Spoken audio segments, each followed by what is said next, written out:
All right, please see if it is working. Please, the very first page.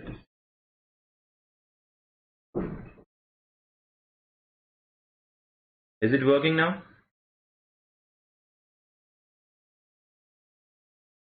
Please see if it is working. As I see, it seems to be working.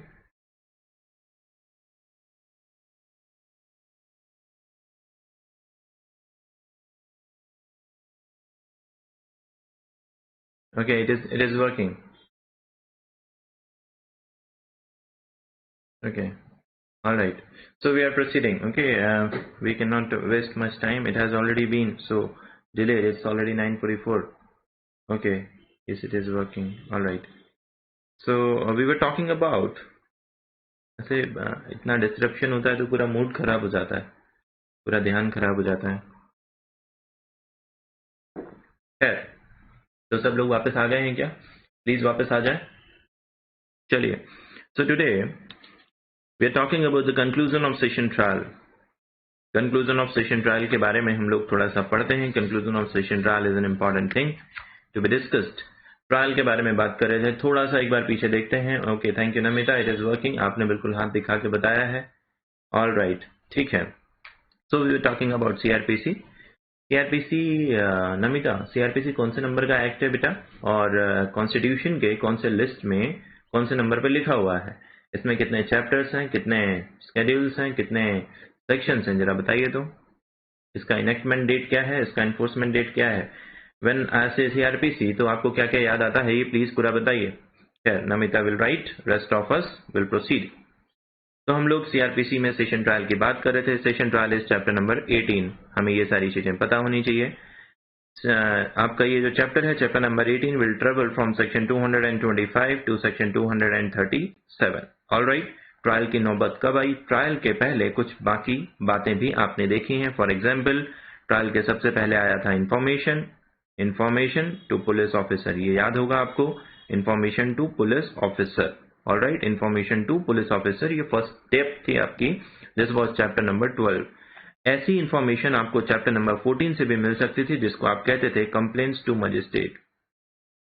Complaints to magistrate इसका नाम था, complaints to magistrate. Chapter number 15, यहां से आपका सारा काम शुरू होता है। आपको याद होगा Habib versus state of West Bengal. State of West Bengal, Radha, क्या कहा गया था इस मामले में बेटा? एक बार देखकर बताओ, इस मामले में क्या कहा गया था? Habib versus state of West Bengal. Namita कहती है this is act number 2 of 1974। Chapter 37 है, सेक्शन 484 है, शेड्यूल 2 है और फॉर्म है 56। फॉर्म क्यों छोड़ दिए बेटा? There are 56 forms two.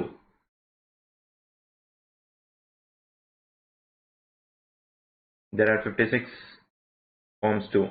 Second subject of the concurrent list of the constitution. Fantastic, concurrent list का दूसरा विषय है। तो नमिता, कॉन्करेंट लिस्ट कौन से आर्टिकल में दी गई है, ये भी आप बता दीजिए। कॉन्करेंट लिस्ट कौन से आर्टिकल में दी गई है? खैर, तो हम लोग बात कर रहे थे कि इंफॉर्मेशन आ गई। इंफॉर्मेशन आने के बाद आप लोग अगला स्टेप जानते हैं। राधा, आपसे भी एक क्वेश्चन पूछा है, प्लीज बताइएगा उसका आंसर। तो आप जानते हैं कि इंफॉर्मेशन दर्ज हो गई। इंफॉर्मेशन दर्ज होने के बाद जो अगला स्टेप है वो है investigation. That is great, that is great. भाई, आपके पास इंफॉर्मेशन आ गई, इन्वेस्टिगेशन आ गई। इन्वेस्टिगेशन जब हम आपको पढ़ा रहे थे तो हमने आपको रसिक लाल दलपत राम ठक्कर का एक मामला पढ़ाया था। रसिक लाल दलपत राम ठक्कर, रसिक लाल दलपत राम ठक्कर, रसिक लाल दलपत राम ठक्कर। और भी हमने आपको मामले बताए थे, जैसे कि हमने आपको एक मामला बताया था तारा सिंह का, तारा सिंह केस एक बताया था हमने आपको, अगर आपको 156 का एक याद है तो। और हमने आपको सुरेश चंद का मामला, Tara Singh was 1957, another case I have told you is Suresh Chand, that is the case of 1984। ये सारे मामले हमने आपको जब इन्वेस्टिगेशन की हम लोग बात कर रहे थे उस समय बताए थे। अगर आपको ध्यान है, अगर आप रिकॉल कर पा रहे हैं तो आप बताइएगा। खैर, तो इन्फॉर्मेशन आ गई, इन्वेस्टिगेशन हो गया। इन्वेस्टिगेशन होने के बाद इन्वेस्टिगेशन की एक रिपोर्ट भेजी गई। इन्वेस्टिगेशन की एक रिपोर्ट भेजी गई। इस रिपोर्ट से कॉग्निजेंस लिया गया चैप्टर नंबर 14 के सेक्शंस 190 से लेकर के 199 तक। ये सारे चैप्टर्स और सेक्शंस हम बहुत ब्रीफली डिस्कस कर चुके हैं, so I don't see any need to discuss that as of now. Alright, good. इसके बाद कॉग्निजेंस लिया, कॉग्निजेंस लेने के बाद कॉग्निजेंस कौन लेते हैं, तो आपने पढ़ा था कि फर्स्ट क्लास मजिस्ट्रेट कॉग्निजेंस ले रहे थे इस मामले का, JMFC फर्स्ट क्लास मजिस्ट्रेट इस मामले का कॉग्निजेंस ले रहे थे। सेकंड क्लास मजिस्ट्रेट भी कॉग्निजेंस ले सकते हैं, कहां ले सकते हैं और कौन इनको इनेबल करता है, कौन इनको इनेबल करता है। जहां पर भी ऐसा लिखा होता है कि हम आपको ये पावर देते हैं, that is always an enabling clause, enabling act. Okay, तो ये जो सेक्शन है ये इनेबल करता है, कौन करता है, कैसे करता है, इन सारी चीजों के बारे में हम लोग बात कर चुके हैं। कॉग्निजेंस लेने के बाद देखा गया कि मामला ट्रायबल किसके द्वारा है। For that you see sixth column of first schedule, और sixth column of a schedule में आपको अगर यहां पर मिल जाते हैं सेशन जज,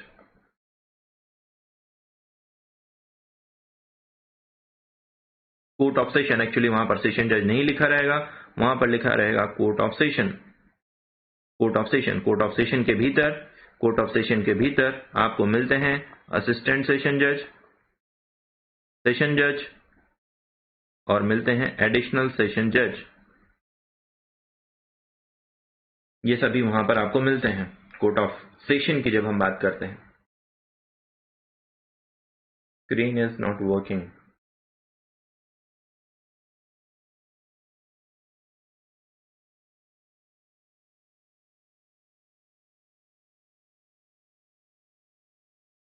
थोड़ा सा रेजोल्यूशन डिक्रीज कर लीजिए। If still there is any issue, please reduce the resolution. आपका रेजोल्यूशन, कितने रेजोल्यूशन पे आपका स्क्रीन चल रहा है? ओके, आकांक्षा कह रही है रिफ्रेश कर लीजिए। आप कुछ भी करके चलाइए, because it is already more of time. Please आप कर लीजिए जैसे भी हो सके। सब लोग बढ़िया, because I can not help it much.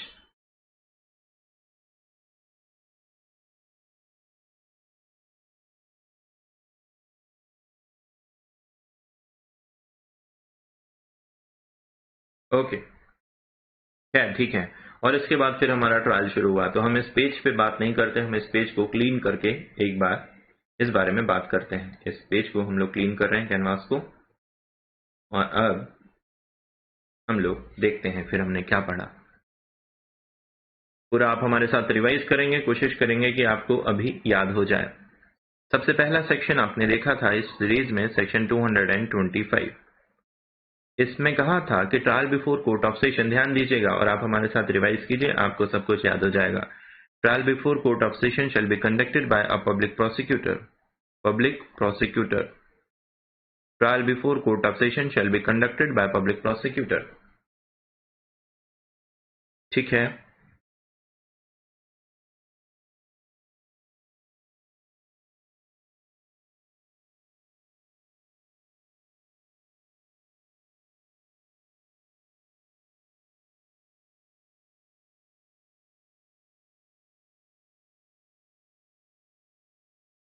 Alright. तो सबसे पहला जो सेक्शन है, section number 225, this is trial before court of session shall be conducted by public prosecutor. Alright, तो एक तरफ पब्लिक प्रोसिक्यूटर हो गए, दूसरी तरफ भी कोई एडवोकेट होंगे, डिफेंस के एडवोकेट होंगे। अगर नहीं होंगे तो section 303 will follow. Section 303 will follow. Constitution के भी कुछ प्रोविजन यहां पर हैं कि the accused has right to be defended by advocate of his choice. Constitution के भी कुछ प्रोविजंस हैं, सीआरपीसी के दूसरे प्रोविजन भी हैं जो बताते हैं कि इस तरफ कौन होगा। पब्लिक प्रोसिक्यूटर कौन होता है, इसके लिए आपने पढ़ रखा है section number 24। For this you have seen section number 24 exactly, more to the exact, clause number 3, state government appoints a public prosecutor. State government appoints a public prosecutor. Here you have seen that state government appoints a public prosecutor. The state government appoints the public prosecutor. Here, section number 226 आप देखते हैं, this is opening case for prosecution. Opening case opening case for prosecution. Opening case for prosecution. Opening case for prosecution में आप क्या पढ़ते हैं? देखिए, opening case for prosecution जो सेकेंड है आपका, opening case for prosecution, इसमें क्या पढ़ते हैं? Herein अभी वर्सेस स्टेट ऑफ बिहार. हाँ बिल्कुल राधा, एग्जैक्टली हमने वेस्ट बंगाल लिखा था, इसके बाद हमने आपसे पूछा था, काफी देर लगाई आपने उत्तर देने में, इतना समय नहीं लगाना है. Opening case for prosecution. Opening case for prosecution देखते हैं हम लोग. इसमें कहते हैं कि prosecution will explain to the magistrate, prosecution will explain to the magistrate that by what evidences, ये वाली पंक्ति जिसके बारे में हम लोगों ने बात की थी, bye what evidences, by what evidences he proposes, by what evidences he proposes to prove the guilt of accused.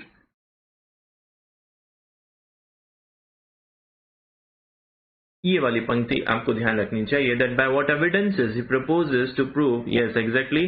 आलोक वर्मा ने एक एडिशन दिया है 24U, 24 के साथ 2U. आकांक्षा ने भी लिखा 24 के साथ 2U. अक्सर भूल जाते हैं, इसको ध्यान रखिएगा, पीटी में सीधा सीधा पूछा जा सकता है. तो ओपनिंग केस फॉर प्रोसिक्यूशन, पहले हमने एडवोकेट देख लिया, एडवोकेट दोनों साइड के देख लिया आपने, और अब आप देख रहे हैं opening case for prosecution. 226 opening case for prosecution. इस केस में अगर मजिस्ट्रेट साहब को लगता है कि कुछ सब्सटेंस है तो ठीक है, otherwise there is a section 227 which talks about discharge, which talks about discharge. तो इसकी लैंग्वेज अगर आप देखेंगे तो कहता है कि when accused appear, yes state of Bihar में वैशाली लिखती हैं कि it is the purpose of FIR, the purpose of FIR is to set criminal law in motion.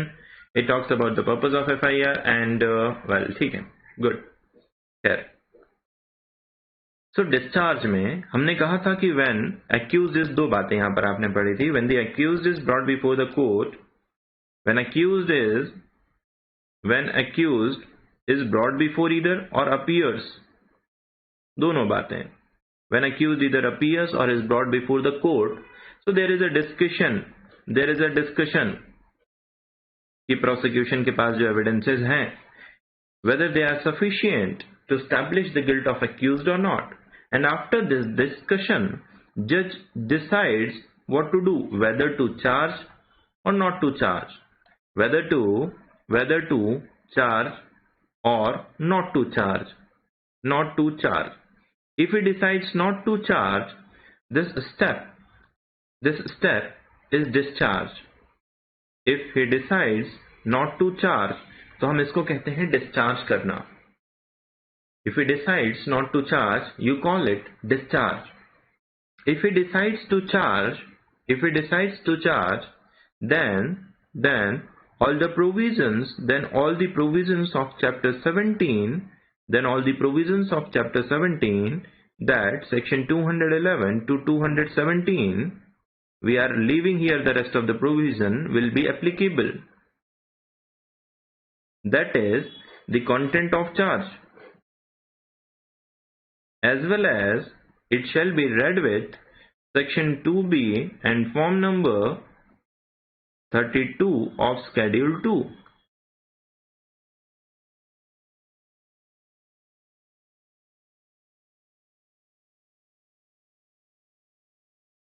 All good?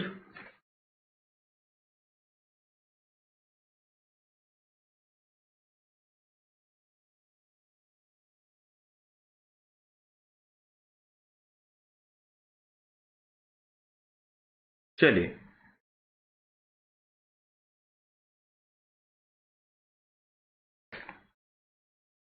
तो भाई अब हम चार्ज लगाने की बात करते हैं. जब आप चार्ज लगाने की बात करते हैं, बहुत जल्दी से करेंगे इसको, आप चिंता नहीं करें. जब हम चार्ज लगाने की बात करते हैं भाई, सबसे पहले आपने देखा कि देयर आर सर्टेन ग्राउंड्स कि अक्यूज ने कुछ तो किया है. अब आप चार्ज लगाने पे आते हो. जब आप चार्ज लगाने पे आते हो तो आपके सामने दो स्थितियां आ सकती हैं. There might be two situations when you are framing charge. If you are framing charge, there might be two situations. Number 1, the case is triable by you, या पहले हम लिखते हैं case is not triable by you. And another situation is where the case is triable by you. whether the case is triable by you. Point number 1, the case is not triable by you. Point number 2, the case is triable by you. भाई अभी आपने बस decide भर किया है. P Vijayan versus state of Kerala. Akanksha लिखती हैं बहुत बढ़िया मामला है P Vijayan versus state of Kerala कि अगर दो रास्ते संभव हों कि आप एक्यूज को चार्ज भी कर सकते हैं और आप एक्यूज को डिस्चार्ज भी कर सकते हैं, तो बेशक आप उसे डिस्चार्ज कर दें, आपको ज्यादा परेशान होने की जरूरत नहीं है. कोई और एविडेंसेस आएंगे तो फिर देखा जाएगा, फिर हम प्रोसीडिंग्स को फिर से ले सकते हैं. खैर, तो दो बातें यहां पर हैं आपके पास, whether the case is not triable by you, whether the case is triable by you. अगर पोजीशन पहली वाली है that the case is not triable by you, then what you should do? You should send this case back to the CJM, or you may also send this case to the JMFC and ask him to follow the same procedure as he does in warrant trial from section 238 to section 243. And you may ask him to follow the same procedure what he follows from section 238 to 243, that is trial of warrant cases, that is 2x wala na, trial of warrant cases on police report. This should be followed. The trial of warrant cases, Union of India versus Prafulla Kumar, leading case बता रहे हैं आलोक. Okay, पर किस topic पे बता रहे हो? Charge discharge पे बता रहे हो क्या? ठीक है, we will see that. Okay, there are 1,000 cases, don't worry.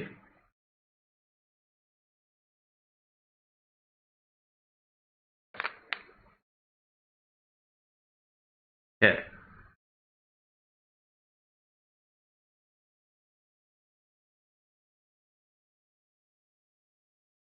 इसके बाद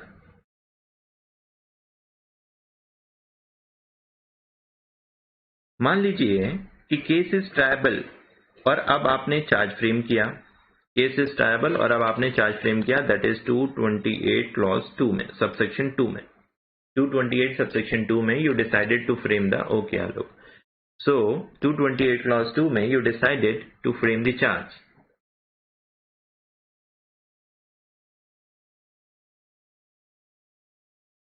So 228 clause 2, you decided to frame the charge. When you decided to frame the charge and you are framing the charge as in the manner provided from section 211 to section 217 as well as form number 32 of schedule 2, after framing the charge, you read over the charge to accused.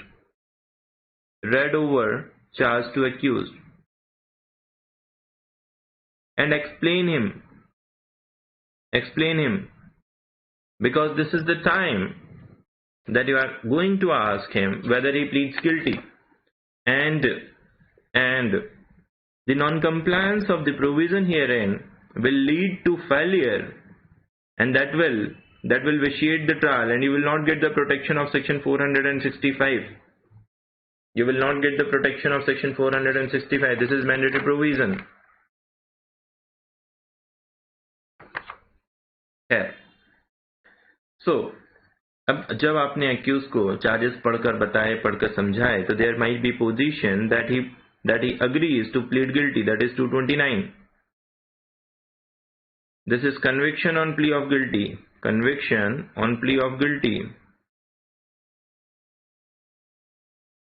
This is conviction on plea of guilty. The accused here agrees to plead guilty.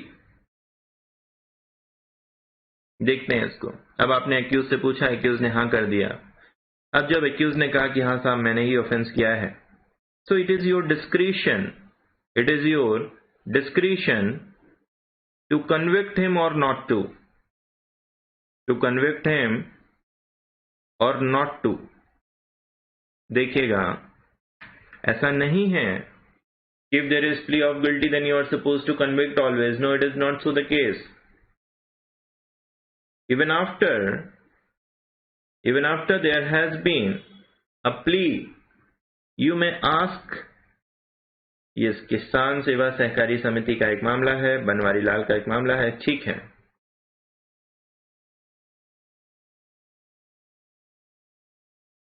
Cases हमने आपको बता दिए थे। अभी बस आप सिर्फ provisions पे एक बार थोड़ी सी नजर डाल लें, फिर हम लोग आगे बढ़ते हैं। तो 229 कहता है कि भले ही एक्यूज ने प्लीड कर दिया हो, but this is not mandatory for a जज to convict him. He may, even after it is discretionary for him to convict or not to, and he may ask for the trial, because once the conviction is done on plea of guilty, it will subject to section 375, no appeal, as well as 376. We will see. So before you do this, this is important to have the proper assurance of the guilty of the accused, and the proper assurance can be obtained only after the trial.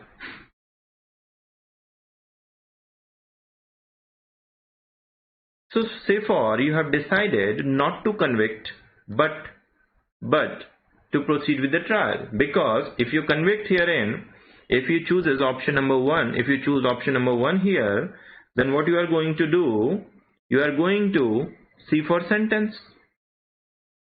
Before this, before passing sentence, there is another option to pursue section 360, that is probation of offenders.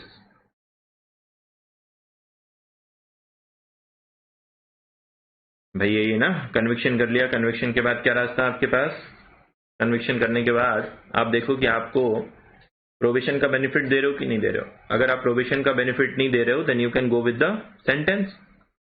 Sentence सुना दो।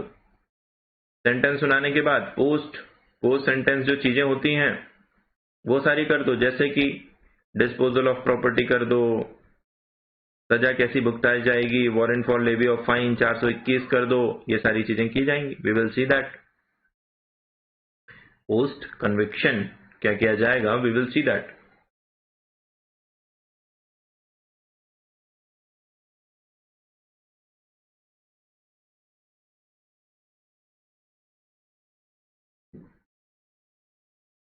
है। अब मान लीजिए कि आपने conviction नहीं किया और आपने ट्रायल शुरू कर दिया। ठीक है साहब, ट्रायल करना है तो क्या करेंगे? प्रोसिक्यूशन को एविडेंस की डेट दे दीजिए 230, डेट फॉर प्रोसिक्यूशन एविडेंस। ये लीजिए, आपने प्रोसिक्यूशन को एविडेंस की डेट दे दी। यहां पर क्या कर दिया आपने? Date for the prosecution evidence आ गया, आपने प्रोसिक्यूशन को एविडेंस की डेट दे दी कि भाई फला दिन आके आप अपने एविडेंस दे दीजिए। प्रोसिक्यूशन आ गया 231 में, प्रोसिक्यूशन आए, प्रोसिक्यूशन को आपने एग्जामिन किया। 230 में प्रोसेस इशू करेंगे। 230 में भाई प्रोसिक्यूशन को एविडेंस की डेट दे दीजिए और उनसे कहिए कि अगर आपके कोई विटनेस हैं तो उनका बता दीजिए सब नाम वगैरह, उनको प्रोसेस इशू कर देते हैं। या फिर प्रोसिक्यूशन में apply to the court for the issuance of the process, prosecution में apply to the court for the issuance of the process, prosecution में apply to the court for the issuance of the process. ठीक है, process issue हो गई। 231 भाई आपके सारे लोग आ गए, then you shall take all the evidences. अभी एक्सप्रेशंस के मतलब क्या है ये सब हम डिस्कस कर चुके हैं, I am not going to repeat it again. और जब आपने एविडेंसेस ले लिए तो इनका एग्जामिनेशन, क्रॉस एग्जामिनेशन जो भी करना है आप वो भी करवा लीजिए। मान लीजिए कि कभी कभी आपके जो एडवोकेट हैं वो रिक्वेस्ट करते हैं कि साहब एग्जामिनेशन, क्रॉस एग्जामिनेशन को अभी डिफर कर दिया जाए, पहले इसको करेंगे फिर उसका करेंगे। सीरीज में कोई इधर उधर करना चाहते हैं, देन कोर्ट में अलाउ कि ठीक है साहब बाद में क्रॉस एग्जामिन कर लेना। We have discuss that too in our last lecture. कौन सी पुस्तक बताई थी हमने आपको क्रॉस एग्जामिनेशन की? आप जज भी बन जाएं तो भी जब आप प्रमोट होके बड़े जज बन जाते हैं तो आपसे पूछा जाता है कि साहब कौन सा वकील अच्छा क्रॉस एग्जामिनेशन करता है, आप ये बताइए। अगर आप बताएंगे तो फिर हम, हो सकता है कि आपको प्रमोट किया जाए, या फिर आप जो हैं जब आप डीजे लेवल पे चले जाएंगे तो आप एक पैनल बनाएंगे जिसमें से पब्लिक प्रोसिक्यूटर्स का अपॉइंटमेंट होगा।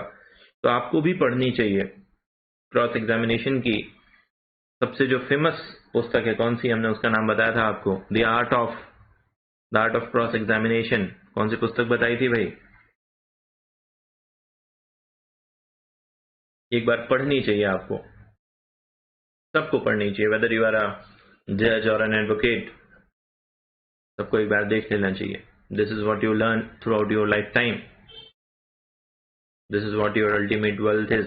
खैर, तो ये सब हुआ। इसके बाद हम लोग आगे आते हैं। अच्छा, एविडेंसेस कैसे लिए जाएंगे, इसके लिए हमने आपको 276, 277, 278 ये सारे सेक्शंस यहीं पर बता दिए थे। एविडेंसेस कैसे लिए जाएंगे ये सारी, यस, फ्रांसिस वेलमन साहब की एक पुस्तक थी, the art of cross examination. This is one of the most important book, ये आपको पढ़ना चाहिए, याद भी रखना चाहिए। देखिए कभी कभी आपसे पूछ दिया जाता है, या थोड़ा सा कुछ चीजें आपको पता रहनी चाहिए। खैर, तो चलिए साहब, आपने प्रोसिक्यूशन के एविडेंसेस ले लिए, प्रोसिक्यूशन के एविडेंसेस आ गए। अब एविडेंसेस को क्या करोगे आप, अप्रिशिएट करोगे। प्रोसिक्यूशन के एविडेंसेस को आप अप्रिशिएट करोगे, है ना।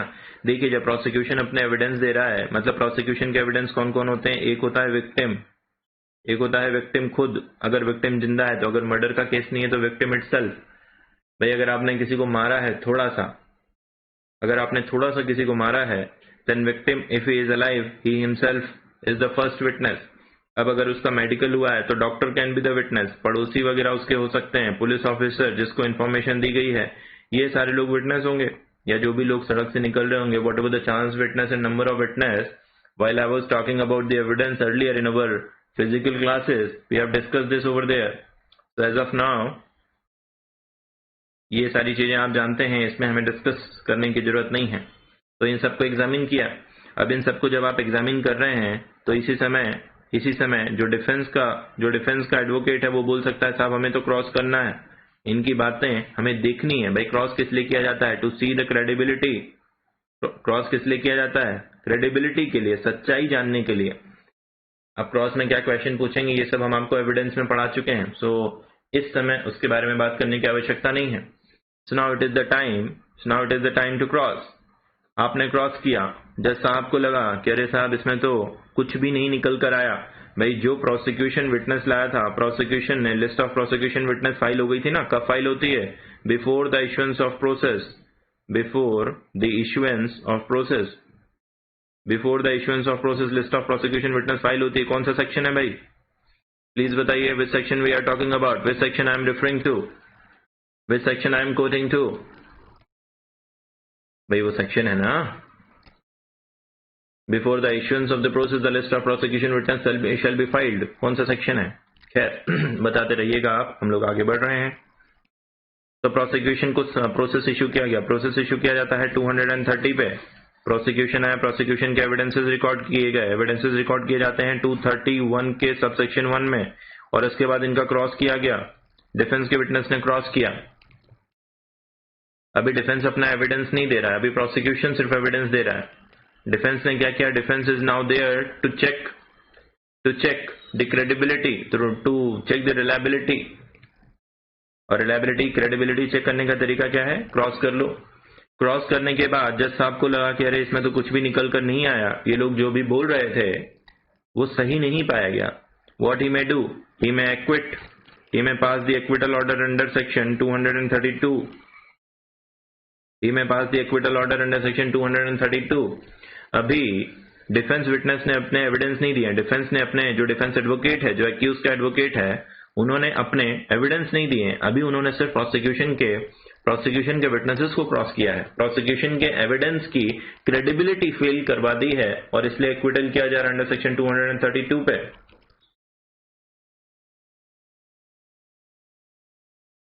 यस, 204 क्लॉज 2 सब लोगों ने लिखा है, गुड। पूरा सेक्शन लिखिए, वैशाली, आलोक पूरा सेक्शन लिखिए, तनिष्का ने भी नहीं लिखा है, पूरा लिखिए subsection, along with subsection you should quote. वही तो याद करने की बात है। भाई 204 में कितने पॉइंट हैं, कितने पॉइंट पढ़ाए थे 204 में हमने, 5, 6, 4, कितने है, याद रखिए, नजर रखिए। चलिए, तो 232 क्या हो गया साहब, एक्विटल हो गया। क्यों एक्विटल हो गया, क्योंकि प्रोसिक्यूशन ने जो एविडेंसेस, प्रोसिक्यूशन ने जो विटनेसेस दिए थे, विटनेसेस क्या देते हैं, टेस्टिमनीज देते हैं। तो अब एविडेंस भी यहां पर हमने डिस्कस किया था, section 3, I have told you in our last lecture, we have discussed section 3 also कि एविडेंस होता क्या है। खैर, तो ये सारी चीजें होने के बाद जस्ट आपको लगा कि there is no substance lying over there, then what is done, the acquittal order is passed. भाई प्रोसिक्यूशन ने अपने एविडेंस दिए, डिफेंस काउंसिल ने उन विटनेसेस का क्रॉस किया, and nothing was left over, nothing was left over, their whole examination in chief went into vain. So now what will happen? Yes, 5 point है exactly. And when the whole examination in chief went into vain, that is the whole of the prosecution evidence went into vain, what should judge do? Judge should pass the order of acquittal. अब इसमें ऐसा लिखा हुआ है कि दोनों पक्षकारों को सुनकर ऐसा लगा कि कुछ नहीं, हाँ ऑब्वियसली क्रॉस कर कौन रहा है, क्रॉस तो डिफेंस विटनेस ही कर रहा है ना, प्रोसिक्यूशन विटनेस तो सिर्फ एविडेंस दे रहा है, तो दोनों पार्टी को सुनना हो गया ना, गुड। यहाँ पर थोड़ा सा मौका मिल जाता है। यहाँ पर एक बात और भी लिखी हुई है, एग्जामिनिंग द अक्यूज्ड। भाई दोनों पक्षकारों को सुनकर अब एक्यूज का एग्जामिनेशन भी होता है। तो ये जो एक्यूज का एग्जामिनेशन एक्चुअली ये 313 है, सेक्शन 313। आप ये जो देख रहे हैं ना यहाँ पर, let me open the PDF file for you, give me a moment.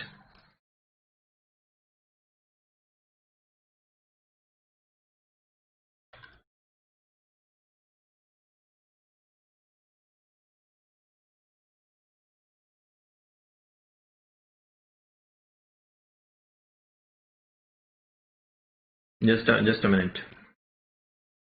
Reaching there.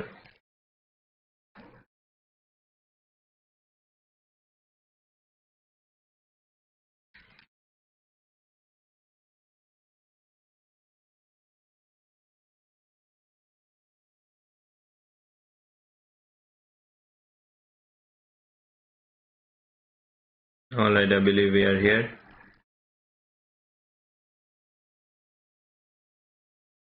All right, it is it working? थोड़ा सा देख लीजिए आप लोग, is it working? Please let me know.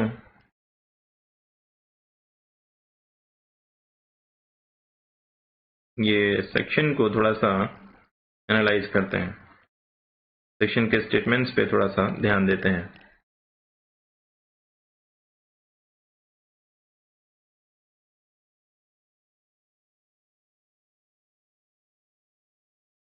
Yes. So what does it say? If after taking the evidence for the prosecution, ध्यान दीजिएगा, if after taking the evidence for the prosecution,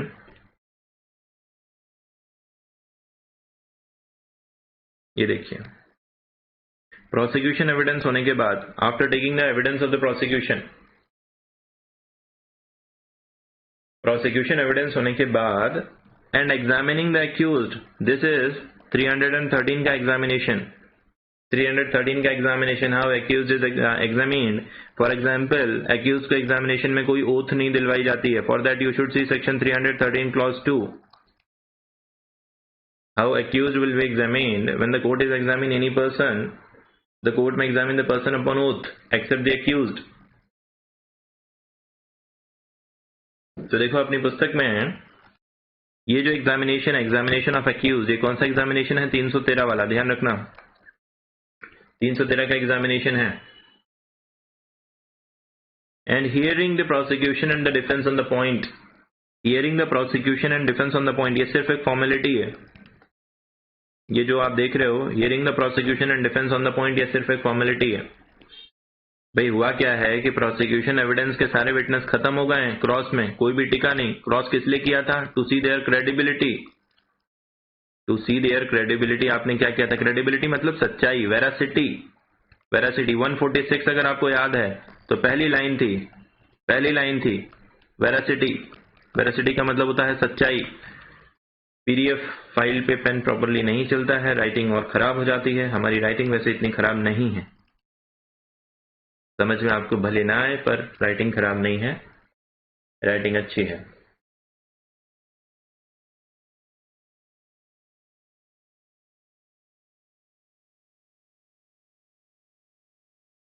All right.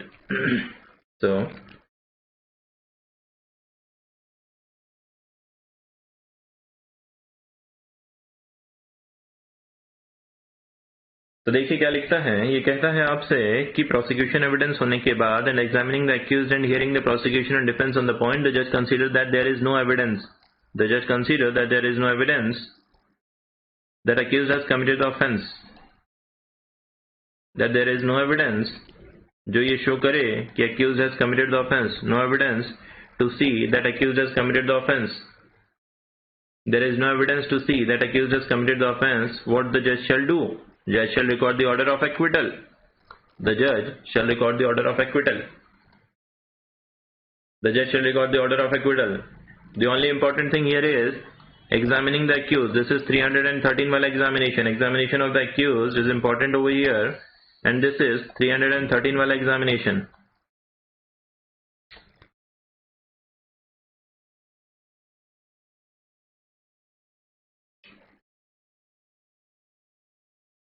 Good, चलिए हम लोग आगे बढ़ते हैं.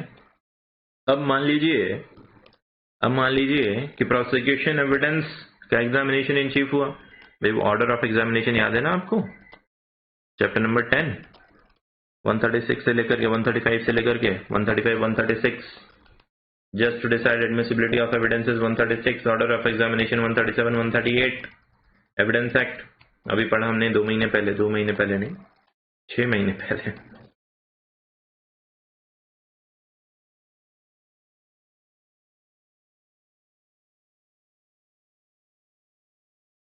Alright, अब आगे देखते हैं. देखिएगा इसको आगे. अब हुआ ये है कि looking at the things and after the conclusion of the prosecution evidence and their cross examination, the judge is of opinion कि कुछ तो किया है accused ने. देखिएगा भाई, अगर कुछ नहीं मिला, no evidences, if there were no evidences, what you did, you passed the order of acquittal. But मान लीजिए कि क्रॉस एग्जामिनेशन करने के बाद 231(2) फॉलो करने के बाद जज को ऐसा लगा कि there are grounds that accused has committed the offence. अगर ऐसा लगता है, then what should be done? सजा दे दें क्या? बिल्कुल सजा देने का सोच सकते हैं, बट सजा देने से पहले you have to follow the principle of natural justice. And what is that? Everyone should be given the right to defend. That is audi alteram partem. And what is that? Right to be heard. So ठीक है. Now this is the time that you should give the opportunity to be heard. And what is the right to be heard? That is to make his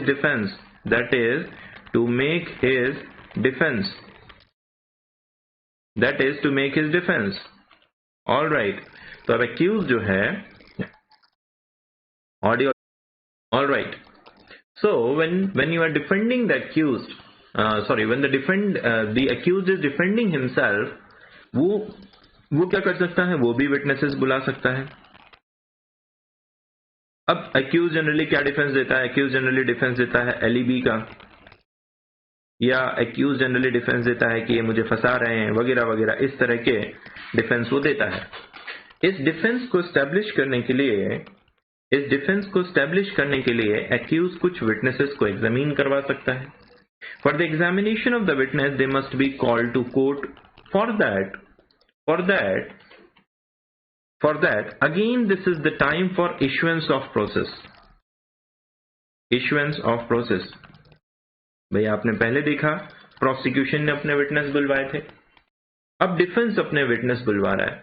पहले prosecution ने अपने witness बुलवाए थे, अब अपने witness बुलवा रहा है कौन? डिफेंस. अब डिफेंस अपने विटनेस बुलवा रहा है. फॉर दैट वो फिर से अप्लाई कर देता है प्रोसेस इश्यू करने के लिए. कोर्ट में अप्लाई किया है तो कोर्ट को प्रोसेस इश्यू करना पड़ेगा. बट अगर कोर्ट को लगता है कि you are doing it just falsely to delay the court proceedings, और आपके पास कोई भी विटनेस नहीं है, तो फिर कोर्ट उस दशा में मना भी कर सकता है. बट जनरली जब भी कोई व्यक्ति कोर्ट में अप्लाई करता है विटनेसेस को बुलाने के लिए, तो कोर्ट को इन विटनेसेस को बुलाना पड़ता है। हालांकि अगर कोर्ट ने विटनेसेस नहीं बुलाए तो असर क्या होगा, कुछ खास फर्क नहीं पड़ेगा। For that you should remember section 167, for that you should remember section 167 for of Indian evidence act, that is no new trial for improper admission or rejection of evidences. You remember this point. There will not be any new trial for the improper admission or rejection of the evidences. We should see this. तो इससे कोई खास फर्क नहीं पड़ेगा court को अगर to issue the process. 233 clause 1, the principle of audio alteram partem, where the accused is not acquitted under 232, he shall be called upon to enter on his defense. This is opportunity to present defense, opportunity to save himself, whatever evidences he has. Point number 2, accused चाहे तो written statement भी दे सकता है। कभी कभी क्या होता है, जब आप कोर्ट में ओरल आर्ग्यूमेंट करते हो तो योर ओरल आर्ग्यूमेंट में not be given that much weightage, क्योंकि बातें आपने बस बोली हैं। When you write the written statement और written argument, when you write the written statement और रिटन आर्ग्यूमेंट, भाई आर्ग्यूमेंट की जो बात है, we will see section 314 oral arguments, oral arguments. तो रिटन आर्ग्यूमेंट की जो बात है, रिटन स्टेटमेंट की जो बात है, इसके साथ बेनिफिट ये रहता है कि हमेशा रिकॉर्ड में आ जाता है। तो आपको हमेशा, अगर आप डिफेंस काउंसिल हैं तो आपको हमेशा रिटन स्टेटमेंट पे जोर देना चाहिए, ओरली आर्ग्यूमेंट नहीं करने चाहिए। अगर आप ओरल आर्ग्यूमेंट करते हैं तो आप मेहनत भी बहुत करेंगे और कुछ आउटपुट शायद आपको नहीं मिले। आप कोशिश करें कि आप रिटन स्टेटमेंट्स में आर्ग्यूमेंट करें। अगर आप रिटन स्टेटमेंट्स में आर्ग्यूमेंट करते हो तो ऐसी दशा में सारी चीजें रिकॉर्ड पे रहेंगी और जज को या मजिस्ट्रेट को हर बात कंसीडर करनी पड़ेगी। पॉइंट नंबर 3 कहता है कि अक्यूज में apply for the issuance of the process. Point number 3 अगर आप देख रहे हैं तो पॉइंट नंबर 3 कहता है कि अक्यूज में apply for the issuance of the process. भाई इसको कहा गया था कि तुम्हें जो भी विटनेस बुलाने हैं, एविडेंसेस देने हैं, वो दो। The accused may also apply for the issue of the process. और अगर जज को लगता है कि there are sufficient ground, judge shall issue the process. अगर जज को लगता है कि there are no such ground and it is just being done for the purpose of vexation or delay and it will defeat the end of justice, judge may deny the issuance of process. Judge may deny the issuance of process.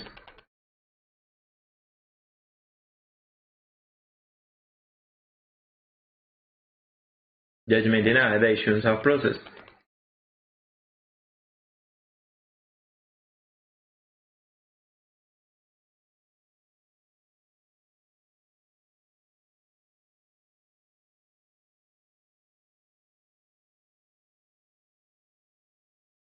Yeah. So this was your section number 233, that is giving the accused opportunity to defend. Now arguments. भाई prosecution ने अपने evidence दे दिए, prosecution के सारे evidences खत्म हो गए, 231 में ही खत्म हो गए थे। प्रोसिक्यूशन के एविडेंसेस में सब्सटेंस था, तभी तो हम लोग यहां पर आए हैं। अगर प्रोसिक्यूशन के एविडेंसेस में सब्सटेंस नहीं होता तो सेक्शन 232 में एक्विटल हो जाता। अगर प्रोसिक्यूशन के एविडेंसेस में सब्सटेंस नहीं होता तो सेक्शन 232 में ही एक्विटल हो जाता, यहां तक आने की जरूरत नहीं पड़ती। हम यहां तक सिर्फ इसलिए आए हैं क्योंकि प्रोसिक्यूशन के एविडेंसेस में कुछ सब्सटेंस है। प्रोसिक्यूशन के एविडेंसेस का जब डिफेंस ने क्रॉस एग्जामिनेशन किया 231 के क्लॉज 2 में, तो ऐसा लगा कि कुछ सब्सटेंस है। There are certain evidences to show that accused might have committed the offense. So now it is time for the arguments. The evidence from both the sided has been taken. It is the time for arguments. Let us see. When the examination of the witness for the defense is complete, The prosecutor shall sum up his case and the accused or his pleader shall be entitled to reply. अब ये वो वाला जो dialogue है picture का कि यहाँ पर मैं अपनी बात खत्म करता हूँ और मैं जज साहब सेक्शन कहना चाहता है कि जब examination of the witness for the defence is complete, जब डिफेंस का एग्जामिनेशन कंप्लीट हो जाए, यानी कि 314 पढ़ेंगे। अगर आप सेक्शन 314 पढ़ेंगे तो आपको इसका ठीक उल्टा देखने को मिलेगा और उसमें ऐसा लिखा हुआ है कि जब डिफेंस का एविडेंस कंप्लीट हो जाता है तो डिफेंस ही कोर्ट से रिक्वेस्ट करता है, ध्यान दीजिएगा। यू विल और may find a little controversy between section 234 as well as section 314. You may find a little controversy between both the sections. भाई देखिए, अगर आप सेक्शन 234 देख रहे हैं तो 234 कहता है कि जैसे ही एक्यूज के एविडेंसेस खत्म होते हैं प्रोसिक्यूशन कोर्ट में आता है और आप देखेंगे कि वहां पर डिफेंस का विटनेस आता है और कहता है, वहां पर ऐसा लिखा है कि डिफेंस का विटनेस एविडेंस क्लोज होने के बाद आएगा और कहेगा कि भाई मामला साबित नहीं होता या जो भी कहेगा। तो there is a contradiction between these two section 314 आप पीछे पलटा कर देखिए, हम आपको दिखाते हैं, एक सेकेंड दीजिएगा। 160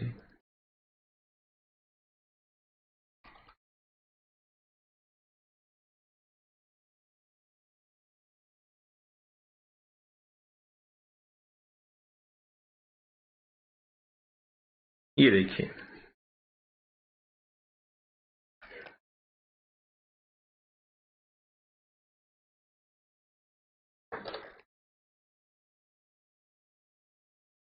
कहता है कि after the closure of evidence, any party to the proceeding may as soon as maybe after the close of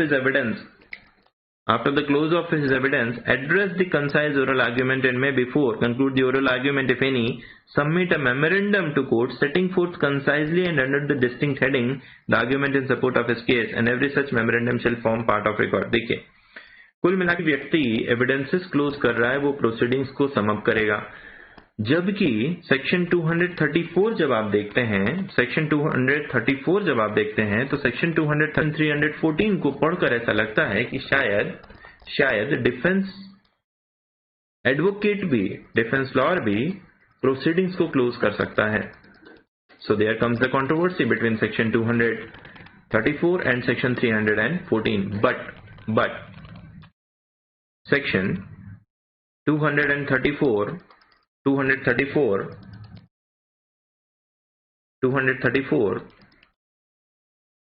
is a special section for this purpose, and this will prevail.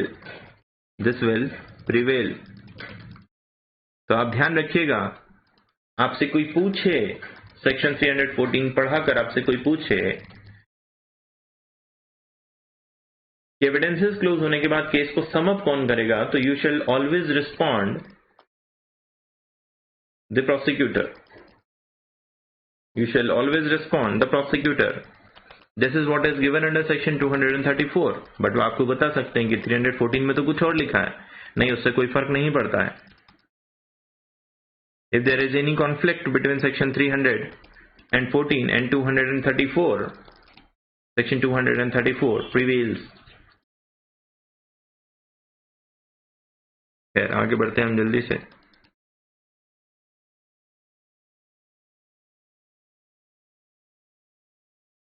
यहां पर यह भी कहता है कि पॉइंट ऑफ लॉ का कोई question अगर रेज किया गया है, लिमिटेशन का या किसी चीज का कोई भी क्वेश्चन अगर रेज किया गया है, या किसी वॉल्यूशन का कोई क्वेश्चन रेज किया है, तो the prosecutor will make the submission. Prosecutor जो है उसका आंसर दे सकता है, कोई दिक्कत नहीं है। अगर डिफेंस और प्रोसिक्यूशन के बीच में ही कोई क्वेश्चन आ गए हैं, कोई लॉ का कोई क्वेश्चन, जैसे कि मेरा मामला का कॉग्निजेंस गलत हुआ है या मेरा मामला लिमिटेशन के बाहर है, इस प्रकार का कोई भी क्वेश्चन अगर आ जाता है, तो इन क्वेश्चन का आंसर प्रोसिक्यूशन ही देगा after the closure of evidence. And now when this is done, there will be the judgment of acquittal or conviction. Now when this is done, there will be judgment of acquittal or conviction. So after hearing the arguments and the point of law, whatever it is, the judge shall give a judgment in this. Chapter 27 will follow here. Chapter number 27, जो judgment का chapter है, that will follow here. अब judgment कैसे किया जाता है, क्या होता है, सेक्शन 353 से लेकर के वो कहानी शुरू होती है. सेक्शन नंबर 353 से वो चैप्टर शुरू होता है, जजमेंट वाला. उसके बारे में हम लोग बात करेंगे. जजमेंट वाला जो चैप्टर है वो सेक्शन 353 से हम लोग देखते हैं, जिसमें जजमेंट कैसे होता है, पोस्ट कन्विक्शन क्या क्या होता है, कौन से डॉक्यूमेंट्स बनाए जाते हैं, प्रोबेशन पैरोल की बातें भी सेक्शन जो 360 है वो भी इसी बीच में आएगा. तो चैप्टर 27 जब हम लोग देखेंगे तब हम ये सब समझेंगे. लगभग 365 तक ये चैप्टर चलता है. चैप्टर नंबर 27 जो है आपका 353 से लेकर के 365 तक आई बिलीव चलता है. ये हम लोग देखेंगे. खैर, अब कहता है कि द अक्यूज्ड इज कन्विक्टेड. अब अगर आपने उसे दंड देने का निर्णय लिया है, भाई यहाँ पर भी तो दो बातें हो सकती हैं. You may go with the conviction और you may go with the acquittal. After hearing the arguments and the any points of law, दो बातें फिर से हो सकती हैं. इधर you may go with the acquittal order और you may go with the conviction. तो कहता है कि अगर एक्विटल करते हैं तो कोई बात नहीं है, बट अगर आप कन्विक्शन करते हैं तो फिर आपको देखना चाहिए कि आप क्या प्रोबेशन का बेनिफिट दे रहे हैं. आपको देखना चाहिए कि क्या आप प्रोबेशन का बेनिफिट दे रहे हैं. ध्यान दीजिएगा यहां पर. देखिए 234 में ओरल एग्जामिनेशन और आर्ग्यूमेंट्स क्लोज करने के बाद, आर्ग्यूमेंट्स के क्लोजर के बाद यू हैव डिसाइडेड कि भाई कन्विक्शन हो रहा है. कन्विक्शन सजा का सेक्शन है 235 का 1. सजा का नहीं है, दोष सिद्धि का सेक्शन है. दोष सिद्धि का सेक्शन है 235 का 1. सेक्शन 235 सब सेक्शन 1 दोष सिद्धि का सेक्शन है ये. आप यहां पर डिसाइड करते हैं that you are going to convict the accused. और जब आप उसे कन्विक्ट करने का डिसाइड कर लेते हैं, now there is another step कि आपको देखना होगा कि क्या आप इसे प्रोबेशन का बेनिफिट देंगे. ये प्रोबेशन क्या होता है, देखिए क्या होता है. प्रोबेशन और क्वेश्चन ऑफ सेंटेंस के बारे में हम लोग थोड़ी सी बात करेंगे. लॉ कुछ जगह पर काफी लिबरल रहता है. वो कहता है कि देखिए छोटी मोटे जो ऑफेंसेस हैं वो कोई व्यक्ति कर सकता है. So there is a section number 360. ये बात करता है कि यदि कोई व्यक्ति 21 वर्ष से कम का है या फिर कोई महिला है या कोई ऐसी स्थिति है और इन्होंने कोई भी ऑफेंस किया है, कोई ऐसा ऑफेंस जिसमें डेथ और ये सब हम पढ़ेंगे, बहुत हीनियस ऑफेंस अगर नहीं किया है तो फिर उन्हें छोड़ देते हैं, उनको जेल में नहीं रखते. रीजन बीइंग कि अभी उनके सामने बहुत एज पड़ी है, they are of tender age, और अगर अभी से हम उनको जेल में रख देंगे तो काफी दिक्कत आएगी, बहुत सारी चीजें होंगी और हम उन पे वॉच रखेंगे. ये सारा कुछ प्रावधान करके हम इस व्यक्ति को रिलीज कर सकते हैं. इस बात को कहते हैं प्रोबेशन. ठीक है, all right. We will discuss in detail when we will be talking about section 360 under chapter 27, but as of now अभी आप इसको यहीं पर छोड़ दीजिए. तो हम देखते हैं कि हम उसे प्रोबेशन पे छोड़ेंगे कि नहीं छोड़ेंगे. अगर हम उसे प्रोबेशन पे नहीं छोड़ रहे हैं, हम उसे बिल्कुल सजा देंगे, तो सजा देने के पहले एक बात आती है, that is question of sentence. Question of sentence क्या होता है हम लोग ये समझते हैं. We are talking about 235 clause 2. 235 clause 2. अब जब आप क्रिमिनल पेपर में जजमेंट लिखेंगे, तो वहां पर भी आपको ये मेंशन करना होगा कि भाई I have founded the accused guilty and he is convicted. ठीक है, इसके बाद आप लिखेंगे कि फॉर पासिंग द या for hearing the accused on question of sentence under section 235 clause 2 the sentence is temporarily suspended or the judgment is temporarily suspended. वो हम आपको सिखाएंगे, वो हम याद करवा देंगे, don't worry about that. But as of now अब क्वेश्चन ऑफ सेंटेंस की बारी आती है. What is question of sentence? Question of sentence को अगर हम क्वांटम ऑफ सेंटेंस कहें तो ये आपको ज्यादा अच्छे से समझ में आएगा। क्वांटम ऑफ सेंटेंस, आप सोचेंगे कि क्वांटम ऑफ सेंटेंस क्या होता है, what is this quantum of sentence. आप सोचेंगे कि क्वांटम ऑफ सेंटेंस होता क्या है। देखिए, whenever a person is imprisoned, whenever a person is convicted and imprisoned, तो ऐसा होता है कि कई बार उसके पूरे परिवार को सजा मिल जाती है। अब पूरे परिवार को सजा मिलने का मतलब ये नहीं कि पूरा परिवार जेल में जाएगा।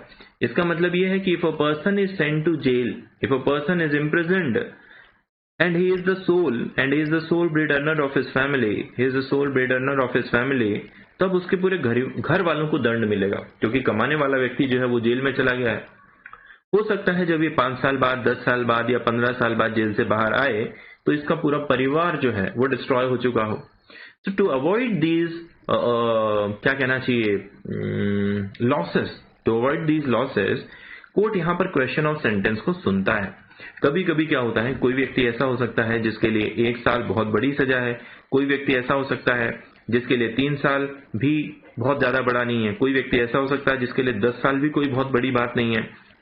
तो हमें देखना पड़ेगा कि सेंटेंस जो है वो ठीक ठाक है कि नहीं है। ऐसा तो नहीं है कि हम सेंटेंस सिर्फ एक व्यक्ति को दे रहे हैं और पनिशमेंट पूरे परिवार को मिल रही है, ऐसा नहीं होना चाहिए। Just to avoid this the principle of criminal jurisprudence says कि जो सजा है वो एक्सेसिव नहीं होनी चाहिए। आपको देख लेना चाहिए कि आप उसे जो सजा दे रहे हैं वो उचित है या नहीं है। सिर्फ इसलिए नहीं कि आपके लॉज में लिखा है that you are empowered to punish him to 10 years of imprisonment और वॉट एवर, तो आप उसे सजा दे दें। Only it should not be done. It is important to see कि अनजस्टिस ना हो जाए। भाई आप जो सजा दे रहे हैं वो जस्ट हो, वो अनजस्ट ना हो। So for that there is a provision regarding question of sentence, और क्वेश्चन ऑफ सेंटेंस पे सुनना बहुत इंपॉर्टेंट है। हमने आपको कल भी बताया था कि non compliance of this provision may lead to vitiation of the proceeding and your proceedings will not be protected under section 465। The non compliance, अगर आपने अभियुक्त को सजा के प्रश्न पे नहीं सुना, यदि आपने 235(2) का नॉन कंप्लायंस किया है, it may lead to the failure of the whole proceeding. This is the principle of natural justice, and any violation to the principle of natural justice in a criminal proceeding leads to the vitiation of criminal proceeding, and you will not be extended with the protection of section 465. तो ये बहुत important है, इसका ध्यान रखा जाए।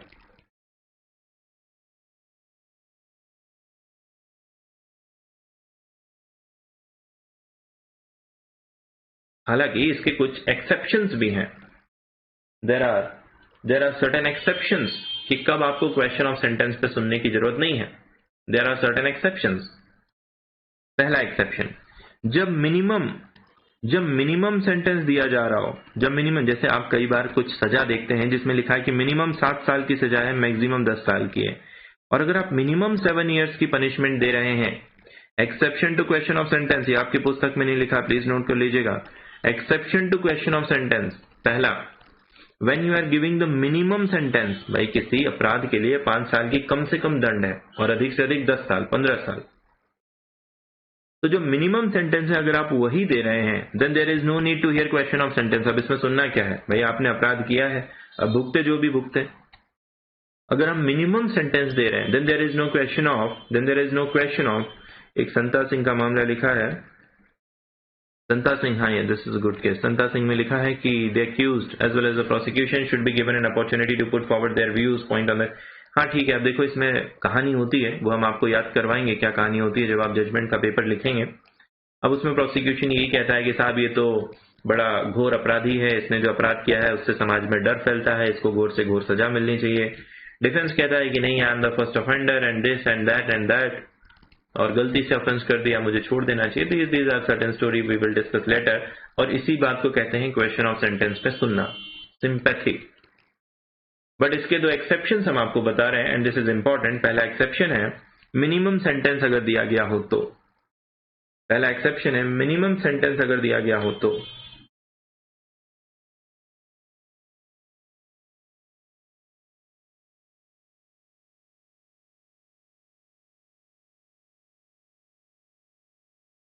पहला है इसका मिनिमम सेंटेंस अगर दिया गया हो तो,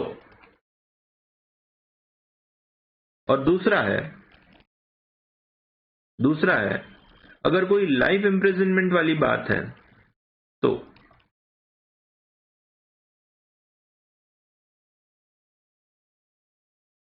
इन दो जगहों पर क्वेश्चन ऑफ सेंटेंस पे सुनने की आवश्यकता नहीं होती है।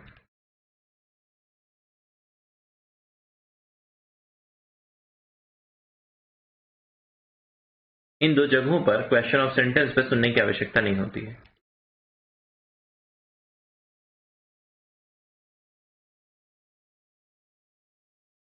अगर मिनिमम सेंटेंस ही आप दे रहे हैं, अगर आप एक्यूज को मिनिमम सेंटेंस ही दे रहे हैं तो फिर 235(2) में जाने की जरूरत नहीं है। It is okay now.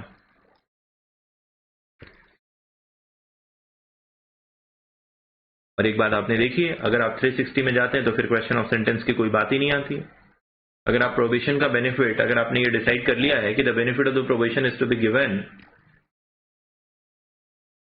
अगर आपने ये डिसाइड कर लिया है कि benefit of probation is to be given to accused, then there is no case for question of sentence.